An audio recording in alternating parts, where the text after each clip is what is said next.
Welcome to పునర్జన్ Ayurveda hospital. మన hospital కి patient బంధువులు వచ్చారండి. సార్ నమస్తే అండి. నమస్కారం సార్ మీ పేరు? ఉపేంద్ర నా పేరు. ఎక్కడి నుంచి వస్తున్నారు సార్? గోకనేపల్లి గ్రామం, ముదిగొండ మండలం, Khammam district. Okay sir. Patient ఎవరు? మా అమ్మగారండి. పేరు? వెంకట నరసింహ. ఓకే. వయసు ఎంత ఉంటుంది? 60+ ఉంటుందండి. Okay sir. సార్ పేషెంట్ కి ప్రాబ్లం ఏంటి? ప్రాబ్లం అంటే నెక్ అంటే గొంతులో క్యాన్సర్. మా అమ్మగారు హౌస్ వైఫే. మాకు జనవరిలో ప్రాబ్లం వచ్చింది. అంటే మామూలుగా గొంతు పెయిన్ వచ్చేసి ఒక 20 days వరకు ఫీవర్ లాగా వచ్చి ఖమ్మంలో ఒక హాస్పిటల్కి, గొంతు హాస్పిటల్కి తీసుకెళ్ళాము. అక్కడ తీసుకెళ్ళిన తర్వాత టెస్ట్ చేస్తే క్యాన్సర్ అని తేలింది. అప్పుడు మేము తను ఆల్రెడీ హైదరాబాద్ రిఫర్ చేశారు. కీమో పెట్టించాలి, అట్లా ఒక 2.5 లక్షలు అవుతుంది అని చెప్తే మాకు ఈ ఇన్స్టాగ్రామ్లో ఆయుర్వేద పునర్జన్మది యాడ్ చూసాము. మాకేంటంటే ఆయుర్వేదంలో కొంచెం ఇంట్రెస్ట్గా ఉంటుంది. పేషెంట్కి కూడా సైడ్ ఎఫెక్ట్స్ ఏమీ ఉండవు అని చెప్పేసి ఆలోచనతో మేము ఇక్కడికి వచ్చాము. ఫిబ్రవరి నుంచి పడుతూ ఉన్నాం. 3rd టైం అయిపోయింది, 4th టైం విజిట్కి వచ్చాము.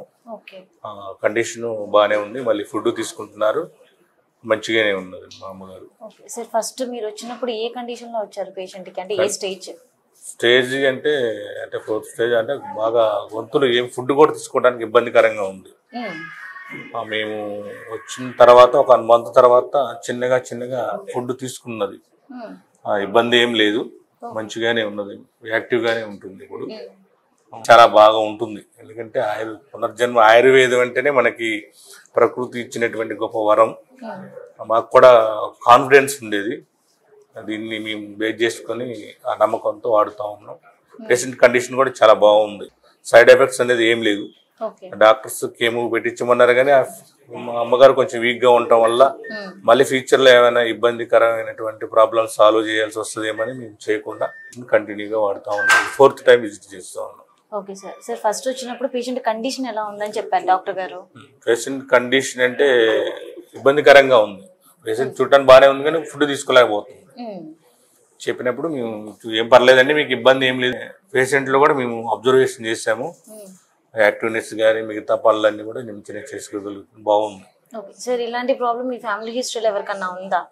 ఫ్యామిలీలో ఎవరికి లేదండి. మా అమ్మగారికి ఇంకోటి ఏంటంటే ఎటువంటి కూడా అలవాట్లు ఏమి లేవు. టొబాకో కానీ, మందు కానీ ఇలాంటివి ఏమి లేవు. తను ఏంటంటే తీసుకున్నటువంటి ఒక స్టేజ్ వచ్చిన తర్వాత ఆటోమేటిక్ ఇమ్యూనిటీ బాడీలో ఎప్పుడైతే తగ్గిపోద్దో ఆ క్యాన్సర్ ఆటోమేటిక్గా బాడీలోనే తయారవుద్దని మాకు కొంచెం అవగాహన ఉంది. ఆ ఆలోచనతో పెడతా ఉన్నాం. Okay sir. ఇప్పుడు ఎన్ని నెలలుగా మీరు కంటిన్యూగా వాడుతున్నారు మా దగ్గర? కంటిన్యూగా ఫిబ్రవరి నుంచి అండి. 5 months దాటింది. ఫిబ్రవరి నుంచి ఇది 4th టైం. ఓకే.